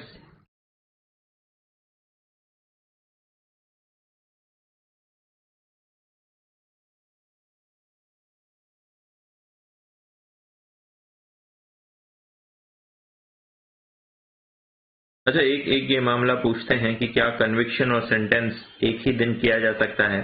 देखो, वैसे तो इसका उत्तर है किया जा सकता है। ध्यान दीजिएगा, एक प्रश्न ये पूछते हैं कि क्या कन्विक्शन मतलब अभी दोषी किया गया है और अभी सजा दे दी गई। देखिए, कन्विक्शन किसी को दोषी पाना और सजा देना दो अलग अलग बातें है ना। हमने आपको बताया है कि दोषी पाने के बाद भी जरूरी नहीं कि सजा दें। तो एक बहुत फनी सा क्वेश्चन है, पूछा जाता है ऐसे ही मजाक में कि क्या कन्विक्शन और सेंटेंस एक ही दिन पास किए जा सकते हैं। तो इसका उत्तर वैसे तो हाँ है, पर एक मामला आपके सामने आपको स्क्रीन पे दिख रहा है, मतलूब सिंह वर्सेस स्टेट। एक मामला आप देख पा रहे हैं, मतलूब सिंह। एक मामला देखिए, मतलूब सिंह, अभी दिखा होगा आपको, Matloob Singh versus state Delhi. Matloob Singh versus state का एक मामला है 1997 का। इसमें कहा गया था कि कन्विक्शन और सेंटेंस एक ही दिन पे नहीं किए जाने चाहिए। इसमें कहा गया था कि by the virtue of 235(2) conviction and sentence can not be pass on the same day. तो ये थोड़ा सा ध्यान रख लीजिएगा। हालांकि अगर कोर्ट ये कहती है कि हमारे पास पर्याप्त समय था एक्यूज को सुनने का, क्वेश्चन ऑफ सेंटेंस पे विचार करने का, और फिर हमने सेंटेंस दिया है, तो कोई दिक्कत नहीं है। But as a rule of procedure and a rule of prudence, थोड़ा सा दिखाने का सेक्शन भी है ये कि हाँ हम संवेदनशील हैं, ये दिखाने का सेक्शन भी है। तो फिर ऐसा करते हैं कि आज दोषी करार किया गया और अगली तारीख पे सजा सुनाई जाएगी। Matloob Singh versus state of Delhi का एक मामला है, ये केस आप लोग नोट कर लीजिएगा। इसमें कहा गया है कि एक ही दिन में कन्विक्शन और सेंटेंस नहीं किए जाने चाहिए।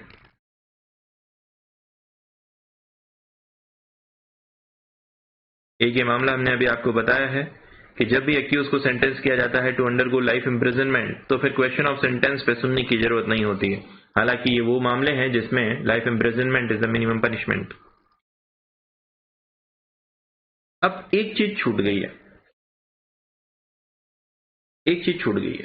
ध्यान दीजिएगा।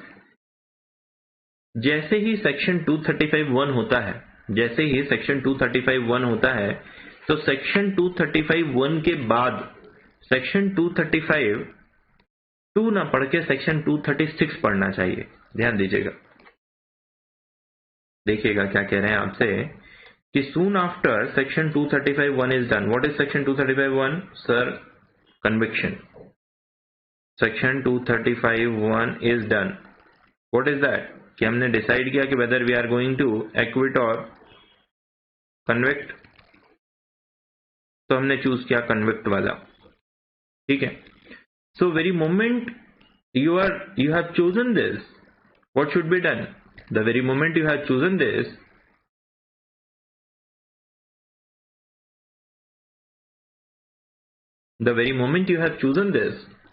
what you should do? You should go with section 236.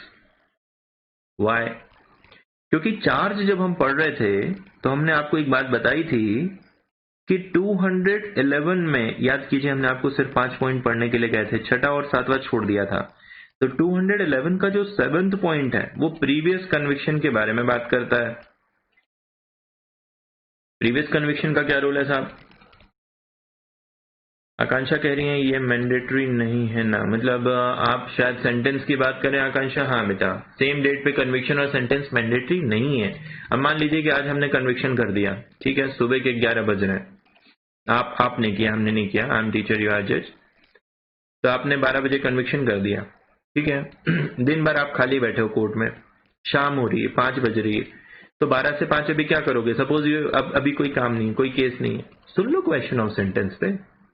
Generally ऐसा माना जाता है कि क्वेश्चन ऑफ सेंटेंस पे आराम से सुनेंगे, ऐसा करेंगे, सोचेंगे, विचार करेंगे, और ये दिखाने के लिए कि आप सोचते हो, आप जजमेंट को सस्पेंड कर देते हो। अदरवाइज ऐसा कुछ भी नहीं है। आप there should be certain logic. क्यों करेंगे भाई ऐसा? There should not, there is no thing, है ना भाई। प्रोसिक्यूशन ने अपनी बात कह दी, डिफेंस ने अपनी बात कह दी, सजा सुना तो क्या दिक्कत है इसमें? जस्ट टू शो कि हम सोच रहे हैं, यू डू दिस। बट फिर भी लिखा हुआ है, मतलूब सिंह का एक मामला भी आपने पढ़ लिया है तो याद रखिएगा। खैर, तो बात ये पढ़ी थी हमने, चार्ज में प्रीवियस कन्विक्शन भी मेंशन किया जाता है। क्यों मेंशन किया जाता है? क्योंकि यदि कोई व्यक्ति ऐसा है who is already a convict, जिसने पहले कोई अपराध किया है चैप्टर नंबर 12 का या किसी चैप्टर का, तो इसको इनहेंस्ड पनिशमेंट मिलता था। Enhanced punishment, section number 75 of IPC ये कहता है कि पहले किसी व्यक्ति ने यदि कोई अपराध किया है और फिर से वो अपराध करता है, फिर से वो कोई अपराध करता है, चैप्टर नंबर 12 के बारे में बात हो रही है, कॉइन से रिलेटेड ऑफेंसेस डिस्कस्ड है वहां पे, तो कहते हैं कि अब इसको बढ़ी हुई सजा मिलेगी, वही पुरानी सजा नहीं मिलेगी। अब इस व्यक्ति को कौन सी सजा मिलेगी? इनहेंस्ड पनिशमेंट मिलेगा, पुरानी सजा नहीं मिलेगी। अब इनहेंस्ड पनिशमेंट देने के लिए प्रीवियस कन्विक्शन बताना पड़ेगा। प्रीवियस कन्विक्शन बताने के लिए प्रीवियस कन्विक्शन को चार्ज पे लिखना पड़ता है। तो अब ये समय है जहां पर चार्ज में बदलाव किया जाएगा, जब आपने डिसाइड किया है कि आप कन्विक्ट करोगे और प्रीवियस कन्विक्शन का रिकॉर्ड प्रोसिक्यूशन कोर्ट को बताएंगे कि आपने इसे कन्विक्ट कर दिया है, अभी सेंटेंस की बारी आई है। बट सेंटेंस के पहले ये जान लीजिए कि this person is liable for the enhanced punishment. This person is liable for enhanced punishment. जज कहते हैं ऐसा क्यों? तो कहते हैं कि इस व्यक्ति का पहले भी कन्विक्शन हो चुका है, he is not the first offender. इन्होंने पहले भी अपराध किया है, और जो व्यक्ति बार बार अपराध करता है उसे बढ़ी हुई सजा मिलनी चाहिए। So now there is a time for the alteration of the charge, and charge में बदल के 211(7) की बात डाली जाती है। अब क्वेश्चन यहां पर ये आता है कि कैसे प्रूफ करेंगे। अब देखिए, या तो एक्यूज खुद मान जाए कि हाँ साहब पहले भी मैंने अपराध किया था, फिर से अपराध किया है, मुझे बड़ी हुई सजा मिल सकती है। एक्यूज अगर डिनाई करता है तो इसको प्रूफ किया जाता है by the virtue of section 298 of CrPC. इसको प्रूफ करने का तरीका है, 236 को प्रूफ करने का तरीका है सेक्शन 298, सेक्शन 298 ऑफ सीआरपीसी। अब ये वाला जो प्रोविजन है, ये conviction on play of guilty यानी 229 के समय भी जोड़ा जा सकता था और अभी भी जोड़ा जा सकता है जब आपने कन्विक्शन डिसाइड किया। भाई अगर आप वहां पे कन्विक्ट कर रहे होते तो then you would have added section 211 subsection 7 over there, और अगर आप यहां पर कर रहे हैं तो you can add this, because इसका इंपैक्ट क्या आने वाला है? इसका इंपैक्ट आने वाला है इनहेंस्ड पनिशमेंट। इसका इंपैक्ट आने वाला है इनहेंस्ड पनिशमेंट। और अगर वो मना करता है then you should follow section 298। Previous conviction को कैसे प्रूफ किया जाएगा? सेक्शन 298, आप अगर हेडिंग देख रहे हैं सेक्शन 298 की, सेक्शन 298 की अगर आप हेडिंग देखेंगे तो प्रीवियस कन्विक्शन और एक्विटल हाउ प्रूव्ड ऐसा करके लिखा है। I can also show you that previous conviction और एक्विटल हाउ प्रूव्ड। इसके लिए आपको देखना चाहिए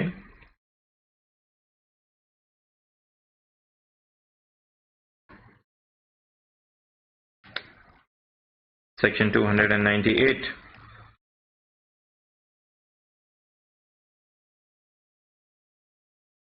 ये देखिए, ये आपके सामने है section 298।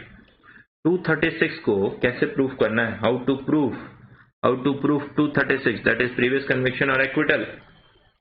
For this you see section 298 from CRPC। For this you see section 298 from CRPC, previous conviction or acquittal, how proved,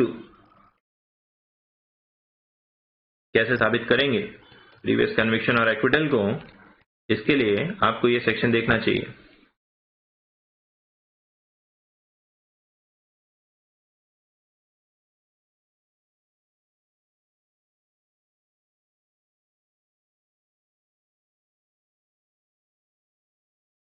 है तो कैसे प्रूफ करते हैं, by an extract of certified copy from the officer having custody. Judgment दे दीजिए या फिर उसका सेंटेंस वारंट दे दीजिए, कुछ भी देकर आप साबित कर सकते हैं। है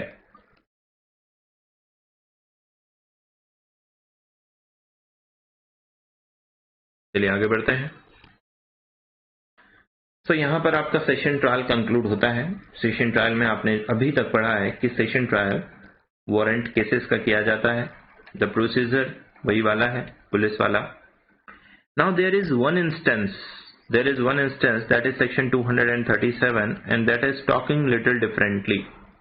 there is a one instance only, that is section 237, that is talking differently। और ये कहता है कि सेशन कोर्ट कभी कभी उस प्रोसीजर को भी फॉलो करेगा जो मजिस्ट्रेट प्रोसीजर फॉलो करते हैं,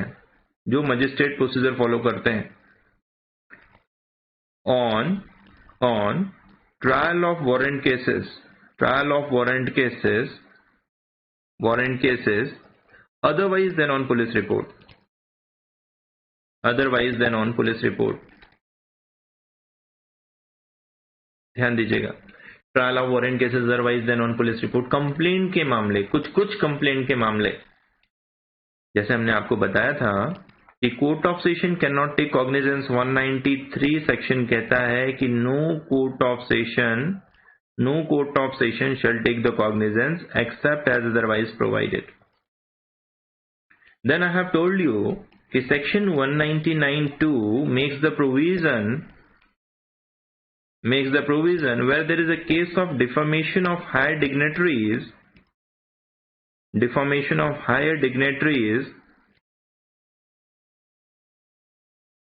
the court of session may take the cognizance। The court of session may take the cognizance when it is about the high dignitaries or the public servant, and जो इसका purpose है, it is to maintain the confidence। इसका जो purpose है, it is to maintain the confidence and purity of administration। ये सब हम आपको बता चुके हैं, जब 199(2) पढ़ा रहे थे तो बता दिया था। To maintain the confidence and purity of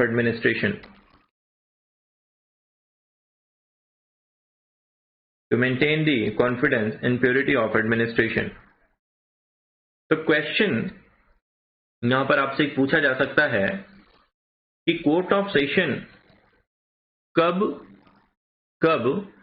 वो प्रोसीजर फॉलो करती है जो मजिस्ट्रेट फॉलो करता है otherwise than on police report. तो आप इसका उत्तर देंगे when it is case under 199 clause 2, when it is case under 199 clause 2, when it is case of defamation to higher dignitaries।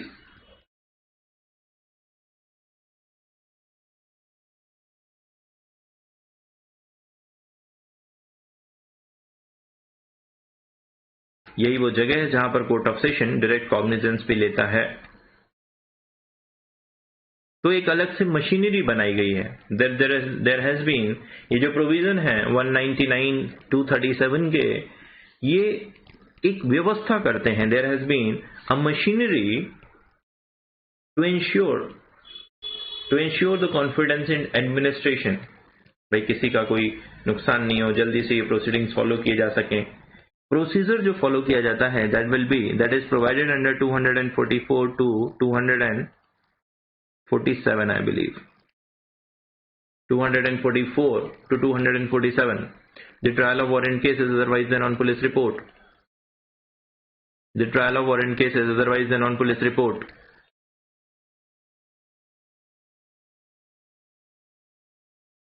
The trial of warrant case is otherwise than on police report.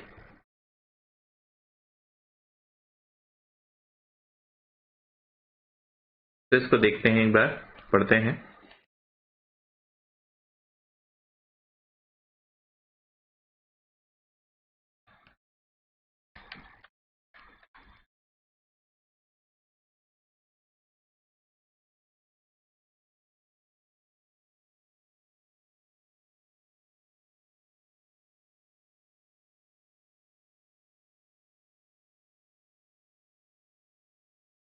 All right.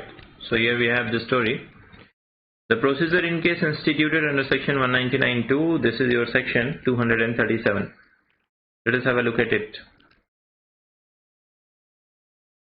Section 237 we are talking about the procedure in cases instituted under 199(2). सीधा सीधा mains का question है, सीधा ये mains में आ जाता है. Direct question है, तैयार करना चाहिए. 6-7 पॉइंट है, इसको हम लोग देखते हैं. कहता है कि court of session taking cognizance of an offence under subsection 2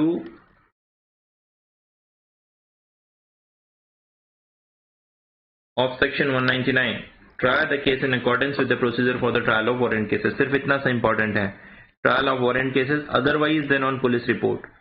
otherwise than on police report, सिर्फ इतना सा इंपॉर्टेंट है.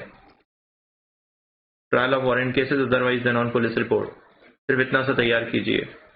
कोर्ट ऑफ सेशन जब 199(2) वाले मामलों को ट्राई करेगा तो कैसे ट्राई करेगा? इट इज, ये पीटी का क्वेश्चन है भाई, प्रीलिम्स में क्वेश्चन पूछा जाता है, पीटी का क्वेश्चन है सीधा सीधा. The trial of warrant cases otherwise than on police report, please make a note of it.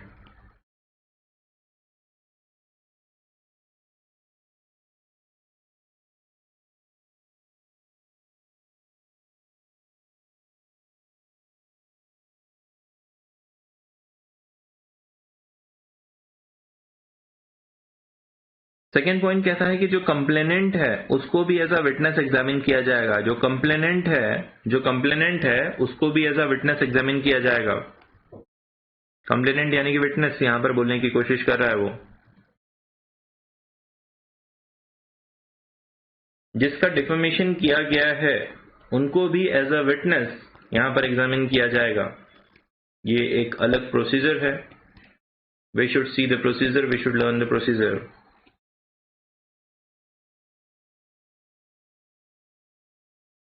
आगे जो ट्रायल है, the trial should be in camera. The trial should be in camera. Next point, next PT question. The trial should be in camera, that is in a closed room. The trial should be in camera, that is in a closed room. Next,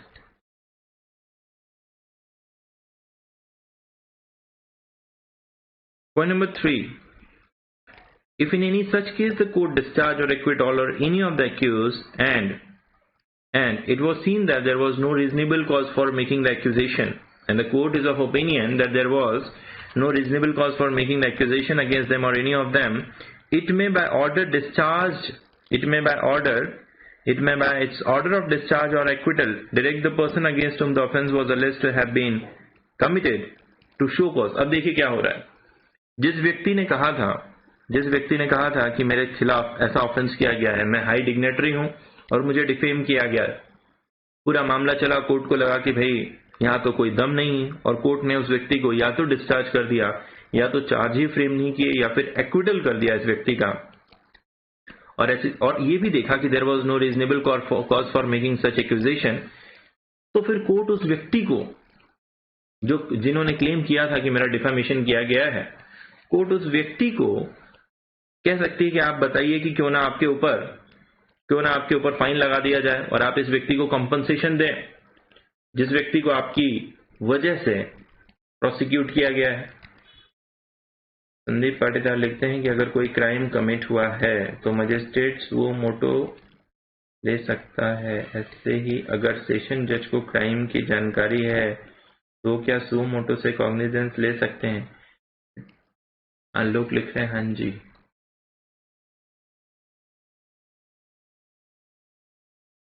इस बात के लिए क्यों हाँ जी लिख रहे हैं भाई? नहीं लिया जा सकता है, गलत लिख रहे हैं आलोक जी, नहीं लिया जा सकता है। See the cognizance is the exclusive power of first class magistrate or the second class magistrate is wherever empowered. Court of session को कॉग्निजेंस की पावर ही नहीं है। In case you are talking about 199(2), that too it shall only be in complaint. जब तक complaint नहीं की जाएगी, जब तक राइटिंग में कोई कंप्लेंट नहीं करेगा, तब तक आप ऐसा नहीं कर सकते। ध्यान दीजिएगा,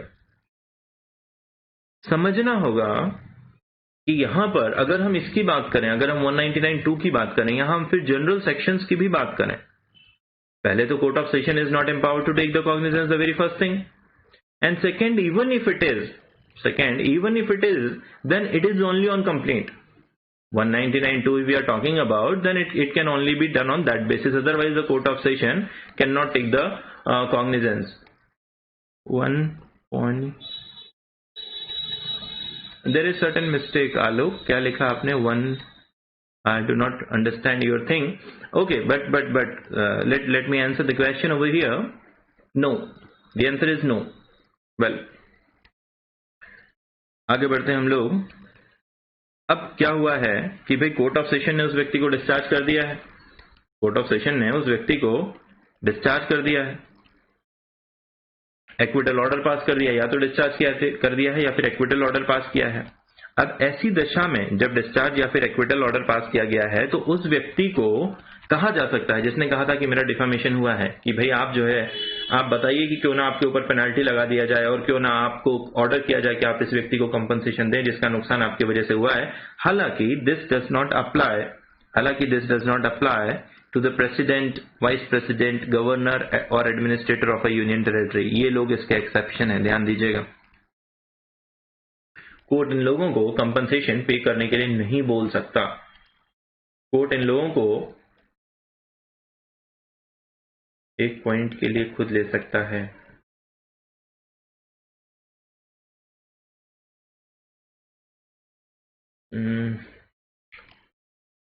एक पॉइंट के लिए खुद ले सकता है।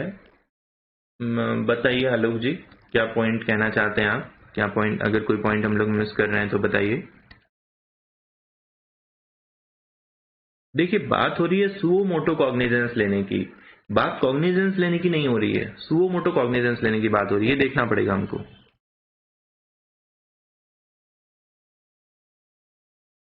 खैर, ऑलराइट, देखेंगे हम लोग इसको।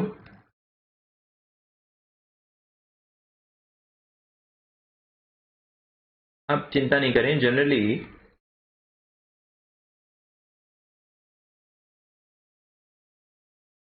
आप अगर देखेंगे ना इसको, तो it is done by complaint in writing और something, there are certain provision. आप चिंता नहीं करें, ठीक है सब, डोंट बी कंफ्यूज, सब सही है, परेशान मत होइए।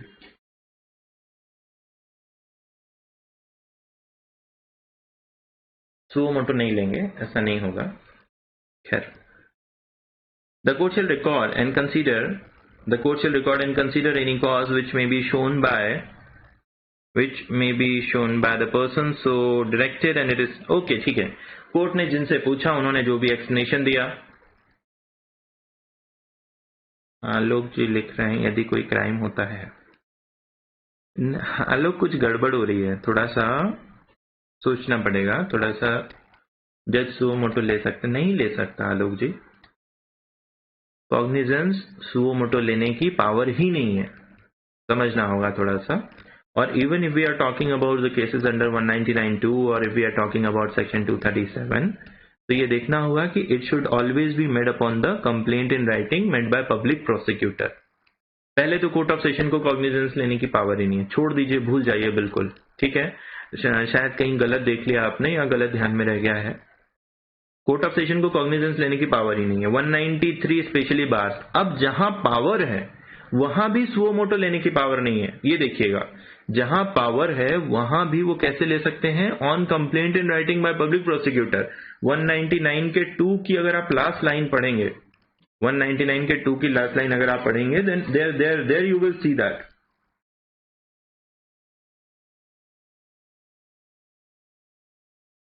ठीक है, चलिए बाद में बाकी बात करेंगे, समझेंगे जो भी है। थोड़ा सा इसको कंप्लीट करने का वो करिए, हम लोग इसको 3-4 पॉइंट हैं, इसको कंप्लीट कर लेते हैं, फिर हम आगे बात करेंगे। एंड कोई बात नहीं, नोबडी शुड फील सिली कि अरे ये हमने क्या गलत बोल दिया, ऐसे कोई किसी की बेइज्जती नहीं होती। और हमारे हिसाब से हम क्लास में अक्सर कहते हैं कि आप लोगों की ऐसी कोई इज्जत नहीं है। सर पर वीनू भाई, हरी भाई, Veenu, see the cases are different. Akanksh, the case is different.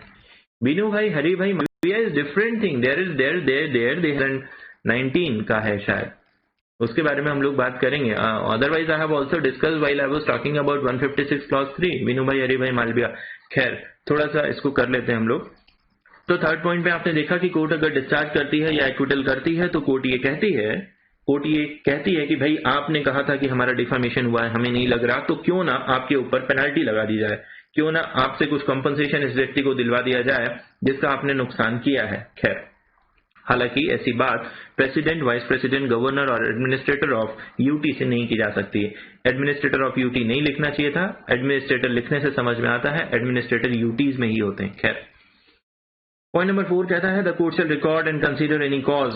अब जो भी उन्होंने बताया कोर्ट उस कारण को लिख देगी। अगर कोर्ट को लगेगा कि कारण ठीक है, कोई दिक्कत नहीं है, इनकी गलती नहीं है, तो कोर्ट माफ कर देगी। अगर कोर्ट को लगता है कि इनकी गलती है तो कोर्ट ऑर्डर करेगी कि आप ऐसे व्यक्ति को 1000 रुपए, आप ऐसे व्यक्ति को जिसको आपकी वजह से परेशानी हुई है, आप उसे 1000 रुपए अदा कर दें। Point number 4, 1000 rupees. This is again PT question. ये जो 1000 रुपीज आपने देखा है, this is also PT, a PT question. ये जो आपने प्रेसिडेंट वाइस प्रेसिडेंट देखा था, this is also a PT question. In camera trial होना चाहिए, दिस इज ऑल्सो अ पीटी क्वेश्चन, ध्यान दीजिएगा। खैर, इसके बाद compensation awarded shall be recovered as fine. अगर आपने कंपनसेशन नहीं दिया तो आपके विरुद्ध सेक्शन 421 का एक वारंट जारी कर दिया जाएगा, warrant for levy of fine. Section 421 आपको ऑर्डर किया गया है 1000 रुपए का जुर्माना आप इस व्यक्ति को अदा करें। और अगर आप नहीं करते हैं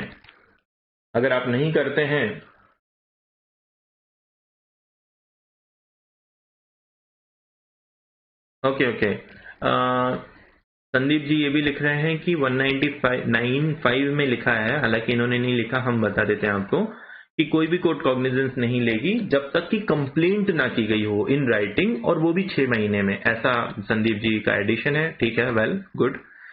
compensation awarded under shall be recovered as fine, ये हमने बता दिया है, ये भी पीटी का क्वेश्चन है। 421 आपको एक सेक्शन बता रहे हैं, इसका नाम है warrant for levy of fine. जब भी आप फाइन की बात करेंगे तो फाइन रिकवर कैसे किया जाता है, for that you should see this section. आगे बढ़ेंगे। पॉइंट नंबर 6 कहता है कि आपके ऊपर फाइन लगा दिया गया है, आपसे फाइन ले लिया गया है, इसका ये मतलब नहीं है कि अब आपके ऊपर कोई भी दूसरी प्रोसीडिंग नहीं चलाई जा सकती, यानी कि फाइन की रिकवरी के बाद भी आपके ऊपर दूसरी प्रोसीडिंग चलाई जा सकती है। अब वो दूसरा व्यक्ति मानहानि करेगा, भाई अभी आपने कहा था कि इसने हमारी मानहानि की है, अब दूसरा व्यक्ति मानहानि करेगा, और जब उसको वो कंपनसेशन मिलेगा तो अभी के जो 1000 रुपए मिले हैं उसको भी अकाउंट किया जाएगा, यानी कि 1000 रुपए कम कर दिया जाएगा, कोई बहुत बड़ी बात नहीं है। आगे बढ़ते हैं। The person who has been ordered under subsection 4 to pay compensation may form the order insofar related to the payment of the compensation to the High Court. अच्छा, ये इंपॉर्टेंट है, ये इंपॉर्टेंट है। कोर्ट ऑफ सेशन ने जिस व्यक्ति के ऊपर जुर्माना लगाया सबसेक्शन 4 में, वो इसकी अपील कर सकता है हाई कोर्ट में। ये पीटी का क्वेश्चन है, फिर से ध्यान दीजिएगा। सेशन कोर्ट जब 199(2) के मामले ट्राई कर रहा है और किसी व्यक्ति को, कोई व्यक्ति अगर इस केस को जीत गया है तो वो उसकी अपील भी कर सकता है हाई कोर्ट में, ध्यान दीजिएगा। जिस व्यक्ति को आपने ऑर्डर किया है कि तुम कॉम्पनसेशन देना, वो व्यक्ति अगर जीत गया या हार भी गया मान लीजिए, तो हाई कोर्ट में अपील कर सकते हैं।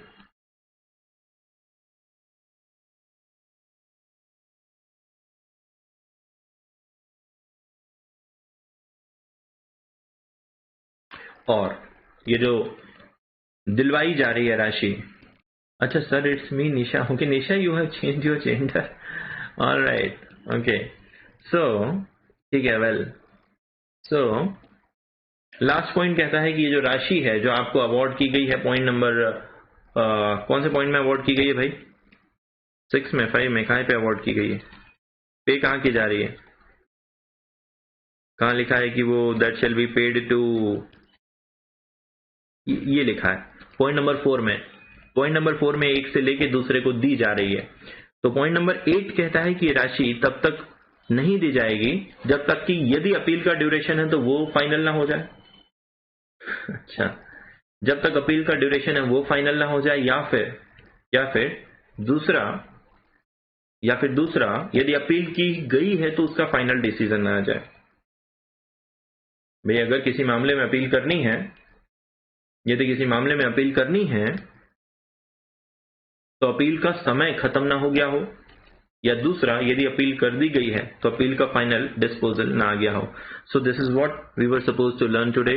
We have concluded the session trial, we have seen the judgment के लिए हालांकि we will see more particularly chapter number 27 where we will see section 353 to section 365 that we will discuss later. As of now we are ending the session here. अगर किसी को कोई भी doubt है, कोई भी कहीं भी डाउट है, आप कहीं भी पढ़ते हैं, कुछ भी है, कोई भी डाउट है, you are free to throw your questions here and no question will be considered silly. अगर आपको कोई डाउट है तो प्लीज बताएं, we will discuss anything. Section number 237 mains की दृष्टि से तैयार किया जाना चाहिए, ये मेंस में पूछा जा सकता है। सेक्शन नंबर 237 में 8 पॉइंट आप लोग देख रहे हैं, this is important. They can throw this question in your mains examination. अपने आप में लेंथ रखता है तो 8 नंबर में सीधा सीधा ये प्रश्न आ सकता है। हालांकि सीधे सीधे पूछ सकते हैं कि सेशन कोर्ट ऑफ सेशन का ट्रायल प्रोसीजर क्या है वो बताइए, और फिर ये भी पूछ सकते हैं कि 199(2) के मामलों में ट्रायल प्रोसीजर कैसा रहेगा वो भी बताइए। तो जैसे ही हम सेक्शन 244 से 247 तक पढ़ लेंगे तो आपको ये समझ में आ जाएगा कि कोर्ट ऑफ सेशन 237 में क्या करने वाला है। किसी को कोई डाउट है तो प्लीज बताएं। आलोक, संदीप, निशा, आकांक्षा, तनिष्का, आज पीयूष वगैरह नहीं है शायद सेशन में, काफी सारे लोग नहीं है। Radha, why Radha is sorry, nobody should be sorry. Okay, so Vaishali, Uttam, Kavita, Chaya, all of you, if you have any doubt, please let me know here end. और लोग कहाँ गायब हो गए इस सेशन में? Where is Namita? Where is Namita? Kanta, Monica Verma. If any of you have any doubts over here, please let me know. Akansha, किसी को कोई भी डाउट है तो प्लीज बताएं। Monica, how is your preparation going? Okay, Piyush आप यहाँ हो। पीयूष आपका नाम नहीं दिखा, आप कुछ लिखा करते रहिए अपनी कमेंट्स, मतलब ऐसा कुछ मजाक या कुछ किसी के लिए कुछ बुरा नहीं लिखना है, बट कुछ क्वेश्चन या कुछ पता, हाँ हालांकि ठीक है मत भी बोलें तो कोई दिक्कत नहीं है, not suppose to. Okay Piyush, so Piyush you are suppose to learn 237। अब तो अभी तक जैसे जो हमारा सबसे पहले morning 8 I have send you text कि आपको FIR की डेफिनेशन तैयार कर लेनी चाहिए आपको, और भी कुछ लिखा था ना हमने मॉर्निंग में। उत्तम, तनिष्का, जब ये लोग आए थे, वैशाली, कविता आई थी, तो हमने लिखा था कि आपको FIR की डेफिनेशन और आपको ये पूरा रिवाइज कर लेना चाहिए 225 से लेकर के 235 तक। अभी हम आपसे कह रहे हैं कि 237 आपको प्रिपेयर कर लेना चाहिए, है ना। 237 जो है ये मेंस का सीधा क्वेश्चन है, no doubt. Okay, Namita, you are here. Namita has raised hand. Pooja Verma is also here. Pooja, बेटा रोज क्लास में रहा करो। Shreya Sharma seems to be here. Amreen, कोई डाउट है? Amreen, how is it going बेटा? Amreen, how was Eid? Good, I believe अभी ईद थी। Sir transit remand को लेकर कैसे क्वेश्चन आ सकते हैं? गुड़िया, ट्रांजिट रिमांड आपके सिलेबस में नहीं आएगा। As we see the syllabus in MP judiciary, transit remand का, और आज तक हमें ऐसा ध्यान नहीं आ रहा कि ट्रांजिट, ये सब these are certain funny things. अगर आप YouTube पे सर्च करो, जिन लोगों को अपने वीडियोस प्रमोट करने हैं वो ऐसे थोड़ा सा नेगेटिव डाल के बनाते हैं, बट एज सच कुछ होने वाला नहीं है। एक समय पे बड़े ऐसे वीडियोस आया करते थे कि ऐसा होता, विकास दुबे ट्रांजिट रिमांड, बट कुछ नहीं होता। ट्रांजिट रिमांड के बाद भी गोली मारी जा सकती है, वो सब फालतू की बात है। Shreya Sharma, no doubt transit remand को लेकर कोई क्वेश्चन नहीं आएगा, although I will consider this on tomorrow's lecture. कल के लेक्चर में हम लोग ये देखेंगे। ऑलराइट, तो thank you so much for being here. Long question आ सकता है क्या, क्योंकि प्रीवियस ईयर में नहीं आया इससे रिलेटेड क्वेश्चन? नहीं गुड़िया, ट्रांजिट रिमांड एक छोटा सा टॉपिक है। ट्रांजिट रिमांड के ऊपर ऐसा कोई खास क्वेश्चन नहीं है। ट्रांजिट रिमांड का मतलब होता है जज से पूछ के दूसरी जगह ले जाना, बस। इससे कोई फर्क नहीं पड़ता, जज साथ में नहीं जा रहा है, पुलिस भी हमेशा सेम ग्राउंड्स लेती है। कोई बहुत बड़ा क्वेश्चन इससे नहीं आएगा। Although I will see the topic, I will consider the topic tomorrow. आज के सेशन में, session trial before session court में आपको कोई भी दिक्कत है तो बताएं। अगर आपको यहाँ पर कोई भी इश्यू है तो प्लीज बताइए। Alright, thank you so much for being here. सुबह थोड़ा सा